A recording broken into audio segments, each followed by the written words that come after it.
দেশনেত্রী বেগম খালেদা জিয়ার লন্ডন যাত্রা পিছিয়ে গেল। লন্ডনে যাওয়ার যে তারিখটি ছিল আজকে, বিভিন্ন কারণে সেটি বিলম্বিত হচ্ছে। তার অন্যতম কারণ হচ্ছে এয়ার অ্যাম্বুলেন্স যেটি ছিল কাতারের, সেটিতে যান্ত্রিক ত্রুটি দেখা দিয়েছে বলে আমরা বিভিন্ন সূত্রে জানতে পেরেছি। কাতারের পক্ষ থেকে বাংলাদেশকে জানানো হয়েছে। এটা খুবই আশ্চর্য হওয়ার মতো বিষয়। এয়ার অ্যাম্বুলেন্স যেটি অত্যাধুনিক যে এয়ার অ্যাম্বুলেন্সগুলো, সেগুলো সাধারণত যান্ত্রিক ত্রুটি খুব কমই হয়, অথবা বিকল্প এয়ার অ্যাম্বুলেন্সও থাকার কথা। আমরা জানি না এখানে অ্যাকচুয়ালি বিষয়টা কি। যেহেতু এটা যন্ত্র দ্বারা গঠিত, এটা নষ্ট হইতেই পারে, ত্রুটি দেখা দিতেই পারে। অতএব সেটাকে আরও বেশি আধুনিক পর্যায়ে নিয়ে এসে অথবা ত্রুটিমুক্ত করে নিশ্চয়ই সেটি বাংলাদেশে আসবেন।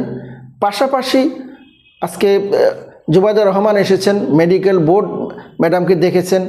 আজকে বিভিন্ন রকমের পরীক্ষা নিরীক্ষাও করা হয়েছে, বিশেষ করে এন্ডোস্কোপি করা হয়েছে বলে আমরা একজন সাংবাদিকের থেকে মাধ্যমে আমরা জানতে পেরেছি।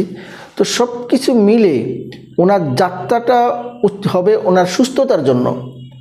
যা কিছু করা হচ্ছে সব কিছু ওনাকে ঘিরে, অর্থাৎ ওনার সুস্থতার জন্য সব কিছু করা হচ্ছে। সেটা এয়ার অ্যাম্বুলেন্সই বলেন, এই যে বিদেশ থেকে এত চিকিৎসকরা আসছেন, বিশ্বের সেরা সেরা চিকিৎসকরা এখানে এসেছেন, ওনার যে ট্রিটমেন্টটা হচ্ছে, এই সকল কিছু তো ওনাকেই ঘিরে।